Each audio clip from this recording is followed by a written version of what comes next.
जय हिंद दोस्तों। आपका अपना YouTube channel online study hub में स्वागत है। दोस्तों, अगर आप लोग बिहार पुलिस की तैयारी करते हैं तो यह वीडियो ज़रूर देखें, क्योंकि बिहार पुलिस में यहीं से प्रश्न बनेगा। यह वीडियो जो है पॉकेट जीके सामान्य ज्ञान, जो कि कौन सर का पुस्तक है, उसी का वीडियो नंबर दूसरा है। अगर आप लोग पहला वीडियो नहीं देखे हैं तो जाकर देख सकते हैं इस चैनल पे। आइए, जहाँ से पहला वीडियो ख़त्म किए थे दूसरा वीडियो वहीं से शुरू करते हैं।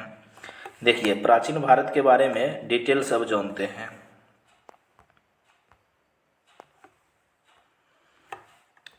इसका परिचय जो हो जाएगा, अतीत काल की घटनाओं की स्थिति की जानकारी देने वाले शास्त्र को ही हम, देखिए यहाँ कह रहा है अतीत काल की घटनाओं की स्थिति की जानकारी देने वाले शास्त्र को ही हम, आगे देखते हैं, इतिहास कहते हैं।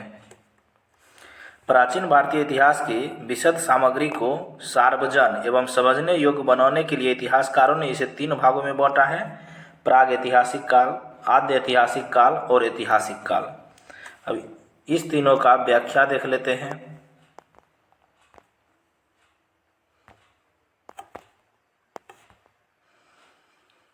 प्राग ऐतिहासिक काल, इस काल का इतिहास पूर्णतः पुरातात्विक साधनों पर निर्भर है। इस काल में मनुष्यों का कोई लिखित साधन या साक्ष्य उपलब्ध नहीं है, इसलिए इसे प्राग ऐतिहासिक काल कहा जाता है। देखिए, प्राग ऐतिहासिक काल में कोई भी लिखित साक्ष्य उपलब्ध नहीं है। अब अगला देखते हैं, आद्य ऐतिहासिक काल। देखिए, इतिहास का ऐसा काल जिसके लिए लेखन कला के प्रमाण तो है, लेकिन या तो वे अपुष्ट है या फिर उसकी लिपि को समझना कठिन है। ऐसे काल को आद्य ऐतिहासिक काल कहा जाता है। देखिए, आद्य ऐतिहासिक काल में लेखन कला का प्रमाण प्राप्त हुआ है, लेकिन उसकी लिपि को कोई समझ नहीं पाया है या पढ़ नहीं पाया है। इस काल के इतिहास लेखन के लिए साहित्यिक एवं पुरातात्विक साधनों का प्रयोग किया जाता है। इस काल के अंतर्गत 2500 ईसा पूर्व से 600 ईसा पूर्व के मध्य का काल आता है। देखिए, आद्य ऐतिहासिक काल के अंतर्गत 2500 ईसा पूर्व से 600 ईसा पूर्व के मध्य का काल आता है। आगे देखते हैं ऐतिहासिक काल। देखिए, जिस काल के लिए लिखित सामग्री उपलब्ध हो और जिनमें मानव सब बन चुका है, उस काल के अंतर्गत 600 ईसा पूर्व के बाद का काल आता है, जिसे ऐतिहासिक काल कहते हैं। अब आगे देखते हैं प्राग ऐतिहासिक काल। देखिए, प्राग ऐतिहासिक काल को आप लोग पाक जोड़ इतिहास जोड़ सकते हैं। देखिए, प्राग ऐतिहासिक काल को प्रस्तर युग भी कहा जाता है। भारत में पाषाणकालीन सभ्यता की खोज सर्वप्रथम 1863 ईस्वी में आरंभ हुआ था, जब भारतीय पुरातत्व सर्वेक्षण विभाग के विद्वान रॉबर्ट ब्रूस फ्रूट ने पल्लवरम मद्रास से पूर्व पाषाणकालीन उपकरण पत्थर के हाथ की कुल्हाड़ी प्राप्त हुआ। आगे देखते हैं, तुरान मध्य एशिया में स्थित प्राग ऐतिहासिक मानव बस्ती ऐतिहासिक भौगोलिक क्षेत्र या संस्कृति को संदर्भित करता है।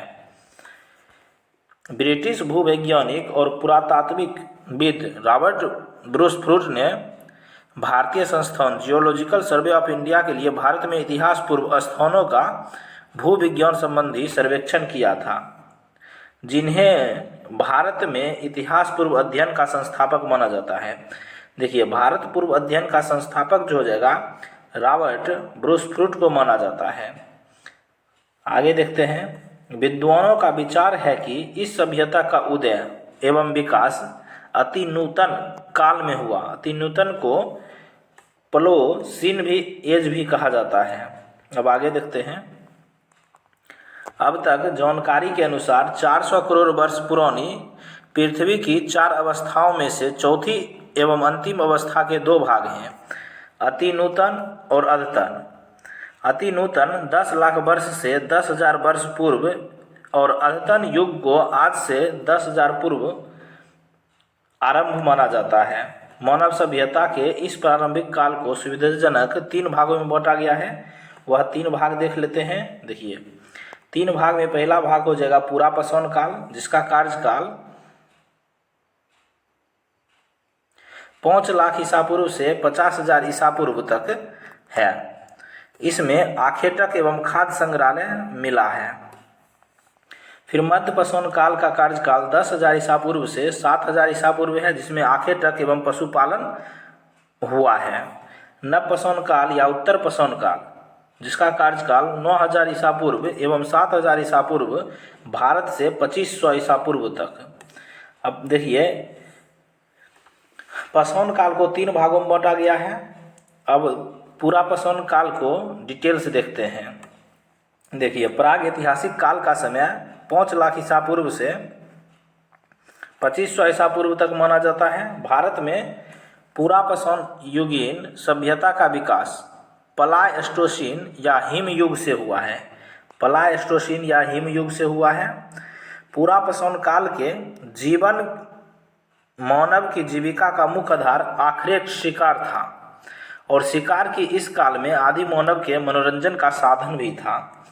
आगे देखते हैं। अब इस प्रकार कुल्हाड़ी, इसका प्रमाण कुल्हाड़ी, बिदारनी और गंडासा का उपयोग, जिसके अवशेष पंजाब की सोहन नदी से मिलती है। कहाँ से मिलती है? सोहन नदी से। यह कहाँ है? पंजाब में।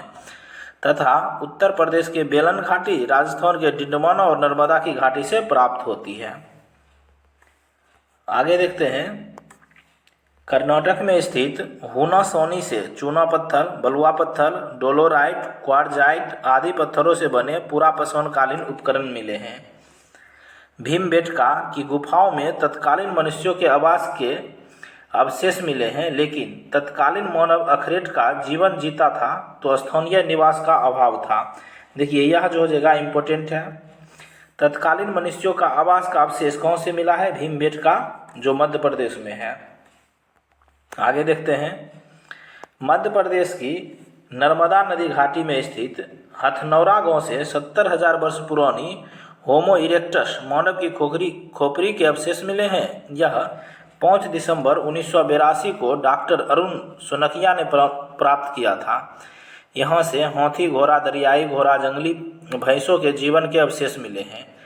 ये शिकार द्वारा जानवर के मांस एवं फल सब्जियों, कंदमूल पर जीवन व्यतीत करते थे। उच्च पूरा पसौन युग में ज्ञानी मानव यानी होमो सोपियंस का प्रवेश हुआ। अब आगे देखते हैं।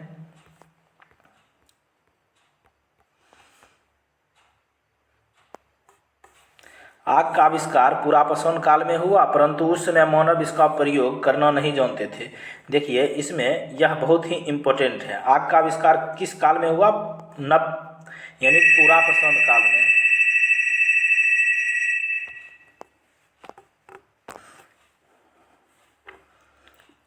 अब मध्य पसौन काल के बारे में देखते हैं। मध्य पसौनकालीन मानव शिकार करके, मछली पकड़कर और जंगली कंदमूल का संग्रह कर उसी से अपना पेट भरते थे। इस युग के उपकरण बहुत छोटे हो गए, इसलिए इसे माइक्रोलिथ कहा गया। मध्य प्रदेश में आदमगढ़ और राजस्थान के बागौर से पशुपालन के सबसे पुराने साक्ष्य मिले हैं। यह बहुत ही इम्पोर्टेंट है। मध्य प्रदेश के आदमगढ़ और राजस्थान के बागौर से पशुपालन के सबसे पुराने साक्ष्य मिले हैं। संभवतः पहला मानव अस्थिपंजर मध्य पसौन से ही मिला है। उत्तर प्रदेश के सराय नाहर और महदहा से नामक स्थान से मिला है। अब नव पसौन काल के बारे में देखते हैं। देखिए, अन्न उत्पादक युग। नव पसौन काल को अन्न उत्पादक युग भी कहा जाता है। मानव में अस्थायी निवास की प्रवृत्ति नव पसौन काल में हुई तथा उसने सबसे पहले कुत्ते को पालतू बनाया। नव पसौन प्राचीनतम बस्ती पाकिस्तान में स्थित बलूचिस्तान के मेहरगढ़ में है। मेहरगढ़ में कृषि के प्राचीनतम साक्ष्य मिले हैं। यहाँ के लोग गेहूं, जौ और रुई उपजाते थे। देखिए, कृषि के प्राचीनतम साक्ष्य मेहरगढ़ से प्राप्त हुआ है। आगे देखते हैं। इलाहाबाद के पास कोल्डियाहवा से चावल उगाने का प्रमाण मिला है। देखिए, चावल उगाने का प्रमाण कोल्डियाहवा से मिला है। नव पसौन युग के लोग सबसे पुराने कृषक समुदाय के थे। वे मिट्टी और सरकंडे के बने गोलाकार या आयताकार घरों में रहते थे। यह कृषि के अतिरिक्त पशुपालन भी करते थे। वे गाय, बैल और बकरी पालते थे। आगे देखते हैं। उत्तर प्रदेश के प्रयागराज के बेलन नदी घाटी में स्थित महदहा स्थल से पशुबारा के साक्ष्य मिले हैं। यहाँ से भेड़, बकरी, हिरण, जंगली सुअर की हड्डियों के अवशेष तथा मिट्टी की सतह पर मवेशियों के खुर के निशान भी मिले हैं, अर्थात मवेशी पालन के अवशेष मिले हैं। आगे देखते हैं। इस युग के पालिशदार पसौन उपकरण हथियार का प्रयोग करते थे। विशेष रूप से पत्थर की कुल्हाड़ी का प्रयोग करते थे, जिन्हें सेल्ट कहा जाता था। इसके अतिरिक्त वे सूक्ष्म पसौन फलकों का भी प्रयोग करते थे। बुर्ज होम से कई प्राचीन भूमिगत गर्त आवास तथा 5 जंगली कुत्ते और 12 सिंगों के सींग के अवशेष मिले हैं। बुर्ज होम तथा गुफकराल कश्मीर प्रांत में अनेक प्रकार के मृद भोंड तथा बड़ी मात्रा में हड्डियों से निर्मित उपकरण औजार भी प्राप्त हुए हैं। यहाँ कब्रों में कुत्तों को मालिक के साथ दफनाया जाता था। देखिए, बुर्ज होम एवं गुफकराल में कब्रों में कुत्तों को मालिक के साथ दफनाया जाता था। यहाँ सर्वप्रथम आग का प्रचलन हुआ। नवपसौन काल में सर्वप्रथम पहिए का प्रयोग किया गया। आगे देखते हैं। यह इम्पोर्टेंट हो जाता है। बिहार के सारण जिले में गंगा नदी के तट पर स्थित चिरौंद नवपसौनकालीन स्थल है। यहाँ से हड्डियाँ, गेहूं की बालियाँ, पत्थर के औजार तथा सींग की हड्डी के औजार मिले हैं। नवपसौनकालीन स्थल संगनकल्लू, यह बेल्लारी कर्नाटक में है, से राख के टीले, पिकली हल से राख के ढेर, निवास स्थान उत्तर प्रदेश के चौपौनी मोंडो से मधुमक्खी के छत्ते जैसे झोपड़ियाँ एवं हस्त निर्मित मृद भोंड, असम के सारू तारू से आदिम कुल्हाड़ियाँ, चित्रित मृद भोंड प्राप्त हुए हैं। आगे देखते हैं अब ताम्रपसौन काल, जिसको चालकोथिक युग भी कहा जाता है। देखिए, ताम्रपसौन युग को चालकोथिक युग भी कहा जाता है एवं ताम्रपसौन कालीन लोग मुख्यतः ग्रामीण समुदाय के थे। देश के ऐसे भागों में फैले थे जहां पहाड़ी जमीन एवं नदियां थीं। मनुष्य ने सर्वप्रथम तांबा धातु का प्रयोग किया। उसके द्वारा बनाए जाने वाला प्रथम औजार कुल्हाड़ी था। यह बहुत ही इम्पोर्टेंट है। मनुष्य ने सर्वप्रथम तांबा धातु का प्रयोग किया था। उसके द्वारा बनाए जाने वाला प्रथम औजार कुल्हाड़ी था। आगे देखते हैं। भारत में इस अवस्था से संबंध स्थल दक्षिणी पूर्वी राजस्थान, पश्चिमी मध्य प्रदेश, पश्चिमी महाराष्ट्र, दक्षिण पूर्वी भारत में पाए जाते थे। राजस्थान में आहर और गिलूर में उत्खनन हुआ, जो बनास घाटी के सूखे भागों में स्थित है। महाराष्ट्र के भीमा नदी के सहायक नदी घाट के तट पर स्थित इमाम गांव ताम्रपसौन युग की एक बड़ी बस्ती थी। यह बस्ती किलाबंद है और खाई से घिरी हुई है। इसका संबंध जॉर्वे संस्कृति से है। आगे देखते हैं। महाराष्ट्र के गोदावरी नदी की सहायक परवरा नदी के तट पर स्थित जॉर्वे गांव एक ताम्रपसौन कालीन चालकोथिक स्थल है। यहाँ से जॉर्वे संस्कृति के अवशेष मिले हैं। इसका समय काल 1400 ईसा पूर्व से 700 ईसा पूर्व माना जाता है। यह संस्कृति मुख्य रूप से पश्चिमी महाराष्ट्र में विकसित हुई। इस संस्कृति के प्रमुख स्थल सेनेगांव, इमामगांव, चंदौली, जॉर्वे, नासिक, दैमाबाद आदि है। आगे देखते हैं। ताम्रपसौन कालीन स्थल नवेसा महाराष्ट्र से पटसन के प्रथम साक्ष्य एवं लाल तल पर काली डिजाइन वाले चौक निर्मित बर्तनों के प्रमाण नवदा टोली मध्य प्रदेश से चित्रित काले मृद भोंड, दैमाबाद से कलश समाधान एवं कलश को घरों को नीचे रखने का प्रमाण मिले हैं। दैमाबाद सबसे बड़ा ताम्रपसौन कालीन स्थल है। नवदा टोली का उत्खनन का कार्य HD साकलिया ने किया। ताम्रवती से सफ़ेद लेखीय चित्रों से सजे काले मृद भोंड मिले हैं। आगे देखते हैं।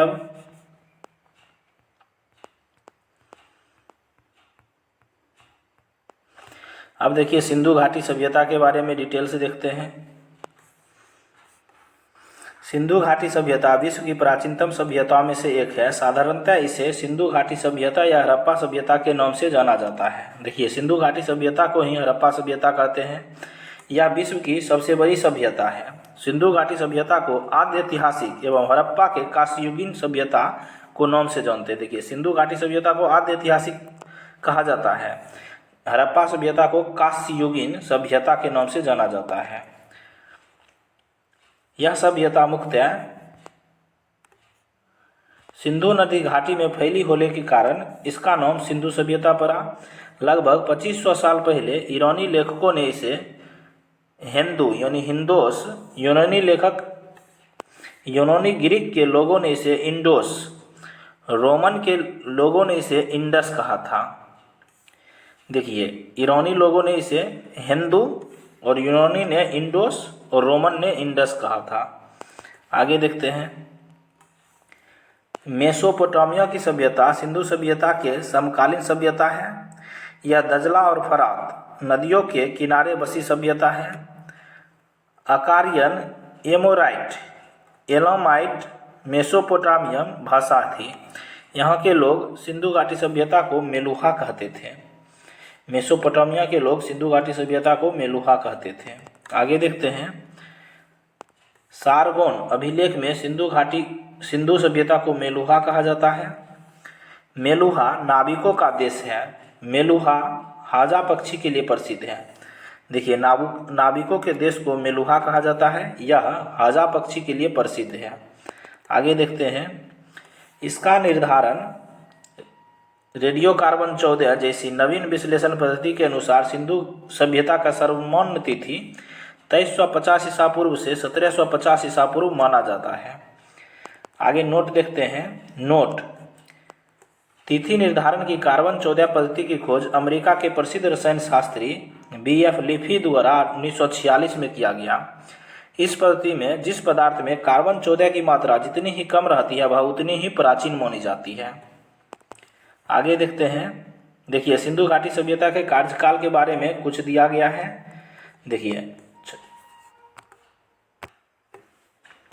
देखिए, सिंधु घाटी की सर्वमान्य तिथि जो हो जाएगा 2300 ईसा पूर्व से 1750 ईसा पूर्व के बीच माना गया है। लेकिन नई एनसीईआरटी के अनुसार इसका कार्यकाल 2600 ईसा पूर्व से 1900 ईसा पूर्व माना गया है। सारगोन अभिलेख के अनुसार जो मध्य एशिया में है, इसके अनुसार इसका कार्यकाल 3250 ईसा पूर्व से 2750 ईसा पूर्व माना गया है। ओल्ड एनसीईआरटी के अनुसार 2350 ईसा पूर्व से 1750 ईसा पूर्व माना गया है। जो सर्वमान्य तिथि है, यह दोनों सेम है। अब आगे देख लेते हैं। सिंधु घाटी सभ्यता का विस्तार लगभग 13 लाख वर्ग किलोमीटर है। यह त्रिभुजाकार सभ्यता है। त्रिभुज के आकार इसका सभ्यता है। इसको देखते हैं। देखिए, सिंधु घाटी सभ्यता के उत्तर में जो हो जाएगा मांडा है, यह जम्मू कश्मीर में है। यह चिनाब नदी के किनारे स्थित है। वही दक्षिण में दैमाबाद है जो मध्य प्रदेश महाराष्ट्र में स्थित है। यह परबरा नदी के किनारे स्थित है। पूरब में आलमगीरपुर है, यह उत्तर प्रदेश में है। यह हिंडन नदी के किनारे स्थित है। पश्चिम में बलूचिस्तान है पश्चिम में सुतकांगडोर है जो बलूचिस्तान में स्थित है। यह दास्क नदी के किनारे स्थित है। अब आगे देखते हैं। सिंधु सभ्यता का विस्तार भारत, पाकिस्तान, अफगानिस्तान में फैली है। नवीनतम आंकड़ों के अनुसार यह सभ्यता 400 से 500 वर्षों तक विद्यमान रही। 2200 ईसा पूर्व से 2000 ईसा पूर्व के मध्य यह अपने परिपक्व अवस्था में आई। इस सभ्यता से परिपक्व अवस्था में 6 बड़े नगर मिले जो मोहनजोदड़ो, हड़प्पा, गनबारीवाला, धौलावीरा, राखीगढ़ी, कालीबंगा। यह 6 बड़े नगर सिंधु सभ्यता के हैं। आगे देखते हैं। अफगानिस्तान में स्थित सोर्तुघई और मुंडीगाक हड़प्पा सभ्यता के पुरातात्विक स्थल है। सोर्तुघई उत्तरी अफगानिस्तान में कोकचा ऑक्सस नदी के संगम पर स्थित है। इस सभ्यता के अब तक 350 से अधिक स्थल प्रकाश में आ चुके हैं। इसके अधिकांश स्थल गुजरात में है। सिंधु सभ्यता में हड़प्पा सभ्यता का सर्वप्रथम उत्खनन 1921 ईस्वी में हुआ, इसलिए सिंधु सभ्यता को हड़प्पा सभ्यता के नाम से जाना जाता है। आगे देखते हैं, हड़प्पा के टीलों की सर्वप्रथम जानकारी 1826 ईस्वी में चार्ल्स मेसन ने दी थी। हड़प्पा सभ्यता से 2 टीले प्राप्त हुए हैं, जिसमें पूर्वी टीला नगर आवासीय टीला और पश्चिमी टीला दुर्गीकृत टीला होता था। जो ऊंचे टीले पर स्थित होते थे, हड़प्पा में स्वास्तिक का निशान मिला। देखिए, हड़प्पा से ही स्वास्तिक का निशान मिला है। इस काल में देवताओं की मूर्तियां प्राप्त हुई, लेकिन मंदिर बनाना आरंभ नहीं हुआ था। यह बहुत ही इम्पोर्टेंट है। देखिए, देवताओं की मूर्तियां स्थल प्राप्त हुआ है, लेकिन मंदिर का साक्ष्य नहीं मिला है हड़प्पा सभ्यता से। आगे देखते हैं, यहाँ पर 6 की पंक्तियों में 12 अन्नागार मिले हैं, जिसका कुल क्षेत्रफल 2745 वर्ग किलोमीटर से अधिक है। यहाँ से स्त्री के गर्भ से निकला हुआ पौधा मिला है, जिसे उर्वरता की देवी माना गया है। सिंधु सभ्यता का सबसे बड़ा स्थल मोहनजोदड़ो है। भारत में इसका सबसे बड़ा स्थल राखीगढ़ी है। देखिए, क्वेश्चन पूछेगा सिंधु सभ्यता का सबसे बड़ा स्थल कौन है, तो मोहनजोदड़ो है। वही भारत में सिंधु सभ्यता का सबसे बड़ा स्थल कौन है, राखीगढ़ी है। मोहनजोदड़ो का शाब्दिक अर्थ होता है मृतकों का टीला। इसके उत्खननकर्ता सर्वप्रथम 1922 ईस्वी में राखल दास बनर्जी हैं। इसे सिंध के बाग या नखलिस्तान के नाम से जानते हैं। यहाँ बिरसव युक्त मुद्रा प्राप्त हुई है। आगे देखते हैं, मोहनजोदड़ो की सबसे महत्वपूर्ण खोज विशाल स्नानागार है, जो एक आयताकार जलाशय है। यह 11.88 मीटर लंबा, 7.01 मीटर चौड़ा, 2.43 मीटर गहरा है। स्नानागार में सर्वप्रथम गिरी पुष्पक या जिप्सम का सर्वप्रथम प्रयोग किया गया। आगे देखते हैं सिंधु घाटी सभ्यता के बारे में।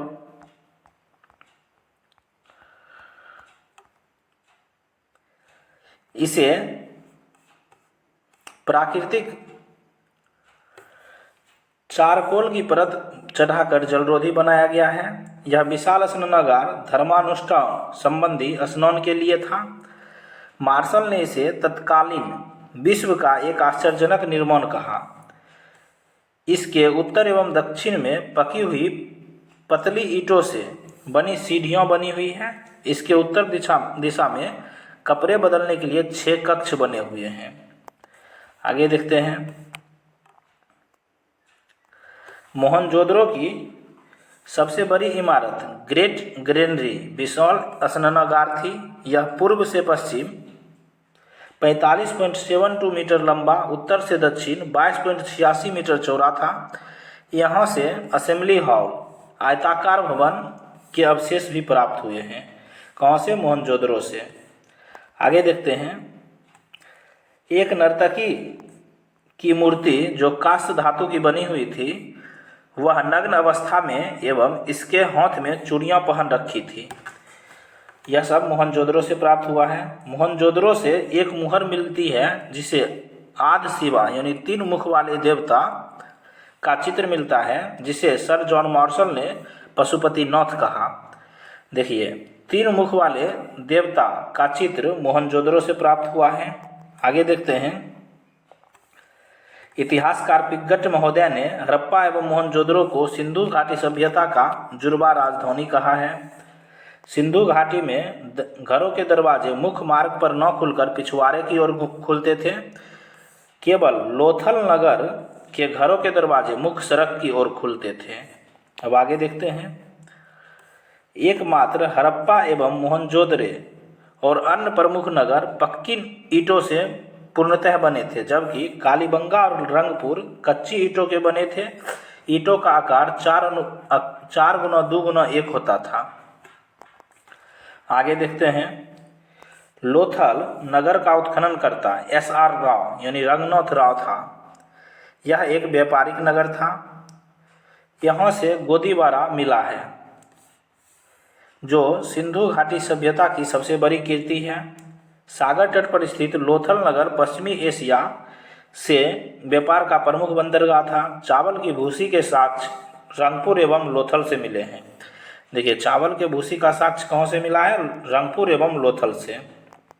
आगे देखते हैं, चनहुद्रो का उत्खनन 1935 ईस्वी में मैके ने किया था। इसकी सर्वप्रथम खोज 1931 में M.G. मजूमदार ने की। यह एक औद्योगिक नगरी था। यहाँ से मनके सीप अस्थि मुद्रा बनाने का प्रमुख केंद्र था।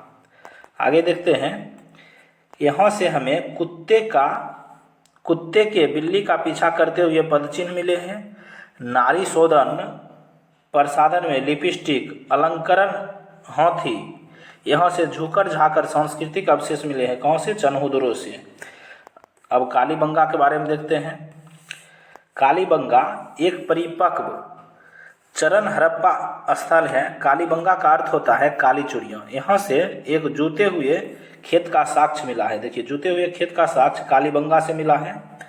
कालीबंगा में शवों के अंत्येष्टि संस्कार हेतु 3 विधियाँ पूर्ण समाधिकरण, आंशिक समाधिकरण, दाह संस्कार के प्रमाण मिले हैं। आगे देखते हैं कालीबंगा के बारे में। कालीबंगा सभ्यता से एक खोपड़ी में 6 छेद मिले हैं, अर्थात इन लोगों को शल्य चिकित्सा का ज्ञान था। यहाँ से अलंकित ईंटों का साक्ष्य, कपास की खेती के साक्ष्य, ऊँट के स्तूपों के साक्ष्य, भूकंप का साक्ष्य, वर्ष में 2 फसल उगाने का साक्ष्य, जूते हुए खेतों का साक्ष्य मिला है। हड़प्पा के बारे में देख लिए। अब आइए धौलावीरा के बारे में देखते हैं। धौलावीरा गुजरात के कच्छ जिले के भचाऊ तालुका में स्थित है। यह सिंधु सभ्यता का प्राचीन और विशाल नगर है। देखते हैं धौलावीरा के बारे में। धौलावीरा सिंधु सभ्यता का एकमात्र ऐसा शहर था जो 3 भागों में विभाजित था। यह दुर्ग, मध्यम नगर और निचले शहर में विभाजित था तथा प्रत्येक भाग विशाल पत्थर की दीवारों से घिरा था। अति विशिष्ट जल प्रबंधन व्यवस्था के कारण सिंधु सभ्यता का अनूठा नगर था। देखिए, विशिष्ट जल प्रबंधन धौलावीरा से प्राप्त हुआ है। आगे देखते हैं, धौलावीरा एक हड़प्पाकालीन नगर को वर्ष 2019-20 में विश्व धरोहर स्थल में शामिल किया गया है। 27 जुलाई 2021 को यह फैसला world heritage committee of UNESCO ने लिया। आगे देखते हैं, हड़प्पा सभ्यता की पहली खगोलीय वेधशाला धौलावीरा में पाई गई है। यहाँ से स्टेडियम का साक्ष्य मिले। यहाँ से 16 कृत्रिम जलाशय प्राप्त हुए हैं और एक पालिशदार सूचना पत्र भी मिला है। सुरकोटडा भी गुजरात में स्थित है। सुरकोटडा से हमें घोड़े की अस्थियां मिली, किंतु सिंधु घाटी सभ्यता के लोगों को घोड़े का ज्ञान नहीं था। आगे देखते हैं रंगपुर के बारे में। अब रंगपुर स्थल गुजरात के कठियावाड़ जिले में स्थित है। यहाँ से हमें चावल के दाने का साक्ष्य मिले हैं। अब मेन इम्पोर्टेंट बात देखते हैं। सिंधु घाटी सभ्यता के लोगों को लिपि का ज्ञान था। इसकी लिपि भाव चित्रात्मक लिपि थी। यहाँ दाएं से बाएं लिखी जाती थी। इसे गौमूत्राक्षर लिपि भी कहा जाता है।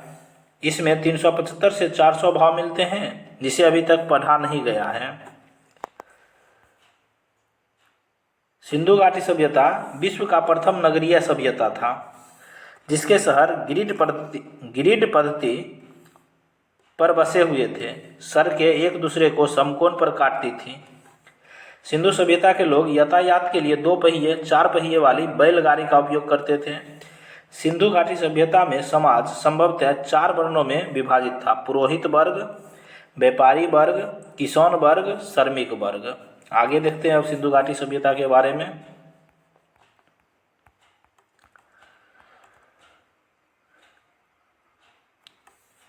सिंधु सभ्यता में शांति प्रिय लोग रहते थे, क्योंकि यहाँ अत्यंत कम मात्रा में हथियार मिले।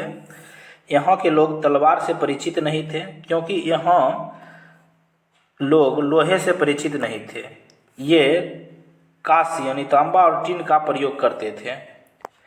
आगे देखते हैं, इस सभ्यता में सोने एवं चांदी का प्रयोग करते थे, क्योंकि यहाँ पुरुष एवं महिलाएं जवाहरात पहनते थे, श्रृंगार भी करते थे। आगे देखते हैं, मनोरंजन के लिए मुर्गे यानी पशु पक्षी की लड़ाई कराना, शतरंज खेलना, शिकार करना, मछली पकड़ना इनके प्रिय खेल थे।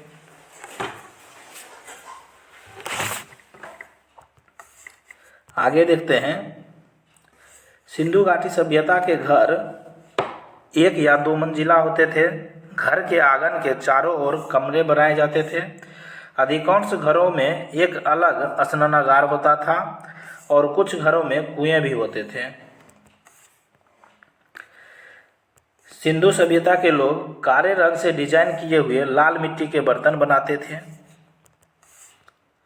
सिंधु सभ्यता के लोग वृक्ष पूजा, जल पूजा, लिंग पूजा, योनि पूजा, मातृ देवी की उपासना में विश्वास रखते थे तथा इन्हें ध्यान एवं योग का भी ज्ञान था। सिंधु सभ्यता में मातृसत्तात्मक संयुक्त परिवार होते थे क्योंकि बड़ी मात्रा में मातृ देवियों की मूर्ति मिलती है। आगे देखते हैं, यहाँ से ज्यादातर मोहरें सेलखड़ी की बनी और आयताकार आकृति की बनी हुई थी। मोहरों पर एक श्रृंगी वाली आकृति, पशुओं में कुंवर वाला सांड जो ज़्यादा पूजनीय थे। देखिए मोहरों में यह दोनों था। आगे देखते हैं सिंधु घाटी सभ्यता के बारे में। मिट्टी की मूर्तियाँ आग में पकाकर बनाई जाती थी जिसे टेराकोटा पद्धति कहलाती थी। देखिए मिट्टी की मूर्तियाँ आग में पकाकर बनाई जाती थी जो टेराकोटा पद्धति कहलाती थी। सिंधु घाटी सभ्यता कृषि आधारित अर्थव्यवस्था थी क्योंकि यहाँ से गेहूं, सरसों, चना, मटर, रागी प्रमुख फसलें थी। लोथल से चावल एवं रंगपुर से चावल की भूसी मिलती थी। सिंधु सभ्यता में पशुपालन भी होता था। आगे देखते हैं, सैंधववासी सूती एवं ऊनी वस्त्रों का प्रयोग करते थे। देखिए सूती एवं ऊनी वस्त्रों का प्रयोग करते थे क्योंकि यहाँ कपास की खेती होती थी। मुद्रा व्यवस्था प्रचलन में नहीं था, व्यापार वस्तु विनिमय से किया जाता था। देखिए सिंधु सभ्यता के लोग व्यापार वस्तु विनिमय से करते थे, वह मुद्रा प्रचलन में नहीं था। सिंधु सभ्यता के पूर्व के क्षेत्र को संदर्भित करने के लिए 5वीं शताब्दी BCE में हिंदू पुराने फारसी शब्द का उपयोग किया जाता था। सबसे पहले ईरानियों ने सिंधु नदी के पूर्व में रहने वाले को हिंदू नाम कहा। देखिए सबसे पहले ईरानियों ने सिंधु नदी के पूर्व में रहने वाले को हिंदू नाम दिया। अब कुछ विदेशी व्यापार देख लेते हैं। देखिए सिंधु घाटी सभ्यता में टीन का व्यापार अफगान एवं ईरान देश से होता था। गोमेद का व्यापार सौराष्ट्र से होता था। सोना का व्यापार कर्नाटक, अफगान और ईरान से होता था। तांबा का व्यापार खेतरी, बलूचिस्तान और ओमान से होता था। चांदी का व्यापार अफगानिस्तान एवं ईरान से होता था। सीसा का व्यापार ईरान और राजस्थान से होता था। आगे देख लेते हैं, सिंधु घाटी सभ्यता के पतन के कारण। देखिए इसका पतन के कारण सब व्यक्ति ने अलग अलग कारण बताया है। देखिए गार्डन चाइल्ड और मार्टिन व्हीलर ने, यह इतिहासकार हैं, गार्डन चाइल्ड और मार्टिन व्हीलर ने आर्यों का आक्रमण बताया है सिंधु घाटी सभ्यता का पतन का कारण। SR राव और सर जॉन मार्शल और मैके ने बाढ़ बताया है। सर जॉन मार्शल ने प्रशासनिक शिथिलता भी बताया है। अमनानंद घोष ने जलवायु परिवर्तन बताया है। UR केनेडी ने प्राकृतिक आपदा बताया है। प्राकृतिक आपदा के कारण सिंधु घाटी सभ्यता का पतन हो गया। माधव स्वरूप वत्स ने नदियों का रुख बदलने से सिंधु घाटी सभ्यता का पतन हुआ। आगे देखते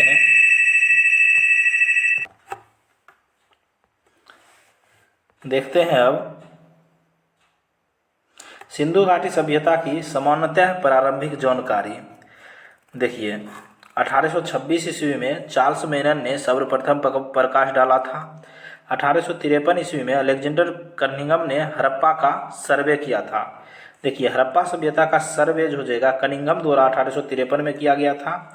1856 ईस्वी में जॉन बटन एवं विलियम बटन लाहौर से कराची के मध्य रेलवे लाइन बिछा रहे थे और उन्होंने अनजाने में हड़प्पा की ईंटों का प्रयोग किया। हड़प्पा के ईंटों का प्रयोग किसने किया था? जॉन बटन और विलियम बटन लाहौर से कराची के मध्य रेलवे लाइन बिछाने के क्रम में। आगे देखते हैं, 1856 ईस्वी में अलेक्जेंडर कनिंघम ने दूसरी बार हड़प्पा का सर्वे किया। 1861 ईस्वी में भारतीय पुरातत्व विभाग की स्थापना किया गया था। देखिए, भारतीय पुरातत्व विभाग की स्थापना 1861 में किया गया था, यह इम्पोर्टेंट हो जाता है। गवर्नर जनरल लॉर्ड कैनिंग के समय अलेक्जेंडर कनिंघम को ASI का जनक कहा गया, यानी भारतीय पुरातत्व विभाग का जनक कहा गया है। 1921 में सर जॉर्ज मार्शल ने दयाराम साहनी को हड़प्पा उत्खनन करने के हेतु नियुक्त किया था। कब? 1921 ईस्वी में। आगे देखते हैं। 1922 ईस्वी में सर जॉर्ज मार्शल ने राखालदास बनर्जी को मोहनजोदड़ो का उत्खननकर्ता नियुक्त किया गया। देखिए, 1921 में हड़प्पा सभ्यता का उत्खननकर्ता दयाराम साहनी को नियुक्त किया गया। 1922 में मोहनजोदड़ो का उत्खननकर्ता राखालदास बनर्जी को नियुक्त किया गया। 1924 में सर जॉन मार्शल ने भारतीय पुरातत्व विभाग के तत्कालीन जो महानिदेशक थे, सिंधु घाटी सभ्यता और हड़प्पा सभ्यता का नामकरण किया। अब आगे देखते हैं सिंधु घाटी सभ्यता के बारे में क्या दिया गया है। देखिए, कुछ देख लेते हैं। देखिए, हड़प्पा सभ्यता यह पाक के पंजाब प्रांत के साहिवाल जिला में स्थित है। इसका खोजकर्ता या उत्खननकर्ता जो हो जाएगा दयाराम साहनी, माधव स्वरूप वत्स और व्हीलर है। देखिए, हड़प्पा जो जगह रावी नदी के किनारे स्थित है, यहाँ से क्वेश्चन बराबर बनता है परीक्षा में। मोहनजोदड़ो यह पाक के सिंध प्रांत के लरकाना जिला में स्थित है। इसका खोजकर्ता राखालदास बनर्जी, मैके और व्हीलर हैं। यह सिंधु नदी के किनारे स्थित है। लोथल, देखिए लोथल यह गुजरात के अहमदाबाद जिला में स्थित है। इसका खोजकर्ता SR राव हैं। यह भोगवा नदी के किनारे स्थित है। देखिए, लोथल जो जगह भोगवा नदी के किनारे है। धौलावीरा यह गुजरात के कच्छ जिला में स्थित है। इसका खोजकर्ता JP शाही और रविंदर सिंह बिष्ट हैं। यह लूनी नदी के किनारे स्थित है। चन्हुद्रो जो जगह पाक के सिंध प्रांत नवाब शाह जिला में स्थित है। इसका खोजकर्ता मैके और NG मजूमदार हैं। देखिए, चन्हुद्रो सिंधु नदी के किनारे स्थित है। आगे देखते हैं। सुरकोटदा यह गुजरात के कच्छ जिला में स्थित है। इसकी खोजकर्ता जगपति जोशी हैं। यह भोगवा नदी के किनारे स्थित है। रंगपुर, देखिए रंगपुर जो हो जाएगा यह गुजरात में स्थित है। इसका खोजकर्ता रंगनाथ राव है। यह मादर नदी के किनारे स्थित है। आगे देखते हैं कालीबंगा। देखिए, कालीबंगा जो जगह राजस्थान में स्थित है। इसका खोजकर्ता अमना नंद घोष, BV लाल, BK थापर है। यह घग्गर नदी के किनारे स्थित है। आगे देखते हैं कोटदजी, यह सिंध प्रांत के खैरपुर में स्थित है। इसका खोजकर्ता फजल अहमद है। यह सिंधु नदी के किनारे स्थित है। आगे देखते हैं आलमगीरपुर, यह मेरठ उत्तर प्रदेश में है। इसका खोजकर्ता जगदत्त शर्मा है। यह हिंडन नदी के किनारे स्थित है। दैमाबाद, देखिए दैमाबाद जो जगह यह महाराष्ट्र में है। इसका खोजकर्ता देश पांडे, SR राव और MA साली हैं। यह परबरा नदी के किनारे स्थित है। आगे देखते हैं सुतकांगडोर। देखिए, सुतकांगडोर यह पाक के मकरौन में समुद्र तट के किनारे है। इसका खोजकर्ता ऑरेल स्टाइल है। 1927 में खोज हुआ है। यह दास्क नदी के किनारे स्थित है। रोपर, देखिए रोपर जो हो जाएगा यह पंजाब में स्थित है। इसका खोजकर्ता जगदत्त शर्मा है। यह सतलज नदी के किनारे स्थित है। आगे देखते हैं बनवाली। देखिए, बनवाली जो हो जाएगा यह हरियाणा में स्थित है। इसका खोजकर्ता रविंदर सिंह बिष्ट हैं। यह रंगोई नदी के किनारे स्थित है। स्वतका, यह दक्षिणी बलूचिस्तान में है। इसका खोजकर्ता जॉर्ज डेल्स हैं। यह सादीकोर नदी के किनारे स्थित है। राखीगढ़ी, देखिए राखीगढ़ी जो जगह यह हरियाणा में स्थित है। इसका खोजकर्ता रफीक मुल्क एवं अमरेंद्र नाथ हैं। यह घग्गर नदी के किनारे स्थित है। देसलपुर, यह गुजरात कच्छ में स्थित है। इसका खोजकर्ता 1963-64 में PP पॉन्ड या MK ढाके KV सुंदरराजन है। यह बामूचेला नदी के किनारे स्थित है। देखिए, कुनाल, यह जो है हरियाणा में स्थित है। इसका खोजकर्ता CJS खत्री एवं आचार्य है। यह कोसी नदी के किनारे स्थित है। आगे देखते हैं रोजदी। देखिए, रोजदी जो हो जाएगा यह सौराष्ट्र प्रांत में है, गुजरात में। इसका देखिए खोज 7 बार उत्खनन किया गया। यह भादर नदी के किनारे है। 1982 से 95 तक इसका 7 बार उत्खनन किया गया। आगे देखते हैं मीताथल, यह भिवानी हरियाणा में स्थित है। इसका खोजकर्ता सूरज भवन। थे 1968 में खोज हुआ। यह चोटोंग एवं यमुना नदी के मध्य स्थित है। मांदा यह जम्मू कश्मीर में स्थित है, इसका खोजकर्ता जेपी जोशी है। यह चिनाब नदी के किनारे स्थित है। बालाकोट यह पाकिस्तान के खैबर पख्तून प्रांत में है, इसका खोजकर्ता जॉर्ज एफ डेल्फ है। यह कुनहार नदी यानी नैनसुख नदी के किनारे स्थित है। अब आगे देखते हैं कुछ महत्वपूर्ण खोज है। देखिए, हड़प्पा से R37 कब्रिस्तान, विदेशी का कब्र, इक्का गारी, श्रृंगार पेटी, स्टैच्यू ऑफ पीचस यानी पुजारी की प्रतिमा प्राप्त हुआ है। ये सभी हड़प्पा से प्राप्त हुआ है। आगे मोहनजोदड़ो से देखते हैं। देखिए, मोहनजोदड़ो से जलापूर्ति के लिए कुआं, सूती कपड़े का साक्ष्य, स्नानागार प्राप्त हुआ है। अब लोथल के बारे में देखते हैं। देखिए, लोथल से हाथी दांत का पैमाने, घोड़े की मृण मूर्तियाँ, फारस की मुहर, शतरंज के साक्ष्य, बंदरगाह, अग्निवेदिकाएँ ये सब लोथल से प्राप्त हुआ है। अब धौलावीरा से देखते हैं। देखिए, धौलावीरा से नगर 3 भागों में विभाजित था, पूर्व, मध्य और पश्चिम। चनहुदरो के बारे में देखते हैं। अलंकृत हाथी, खिलौना, लिपस्टिक एवं वक्राकार ईंटें मिली है। कौन से? चनहुदरो से। देखिए, लिपस्टिक इंपोर्टेंट हो जाता है। सुरकोटजा से घोड़े की हड्डियाँ मिली हैं। रंगपुर से चावल धान की भूसी की ढेर मिले हैं। कच्ची ईंटों का दुर्ग मिले हैं। मृदभांड मिले हैं। कालीबंगा सो जगह बेलनाकार मुहरे मिले हैं। हल के निशान यानी जूते हुए खेत का साक्ष्य मिले हैं। अलंकृत ईंटों का प्रयोग मिले हैं। युगल समाधियाँ मिले हैं। अग्निवेदिकाएँ मिले हैं। कोट दिजिस मिले हैं। बानग्र, कांस्य की चूड़ियाँ, धातुओं का उपकरण। आगे देखते हैं और क्या क्या मिले हैं। आलमगीरपुर से सिरेमिटिक उत्पाद मिले हैं। मृदभंग की मूर्तियाँ मिले हैं। दैमाबाद से धातु का रथ मिला है। सुतकांगडोर से तांबे की कुल्हाड़ी मिला है। मनुष्य की अस्थि, राख से भरा बर्तन मिला है। रोपर से देखिए कृषि, गेहूँ, चावल का साक्ष्य मिला है। बनवाली से क्या मिला है देखते हैं। तिल एवं सरसों का ढेर, अच्छे किस्म के जौ, सड़क एवं नालियों के अवशेष, सेलखरी एवं पकाई मिट्टी की मुहरे, टेराकोटा का हल मिला है। स्वतका से क्या मिला है? परिपक्व बस्तियां एवं विलासिता के सामान का व्यापार मिला है। राखी गढ़ी से जो प्राप्त हुआ है, चबूतरे पर बनी अग्निवेदिकाएँ, मिट्टी के मनके मिले हैं। देसलपुर से विशाल दीवारों बड़ा भवन जिसमें छज्जे वाले कमरे मिले हैं। कुनाल से चांदी की 2 मुकुट मिला है। रोजदी से मुकुट एवं गेहूं का साक्ष्य मिला है। मिताथल से चांदी के आभूषण एवं बर्तन, लंबी सुराहियाँ मिला है। बनवाली से जौ एवं मिट्टी के हल की आकृति का साक्ष्य प्राप्त हुआ है। इस प्रकार हम लोग पॉकेट जीके का वीडियो नंबर 2 देख लिए। अगर आप लोग हमारे चैनल पर नए हैं तो इस वीडियो को पूरा जरूर देखें, और बिहार पुलिस की तैयारी करते हैं तो बहुत ही ज़रूरी है इस वीडियो को देखना। Thank you for watching.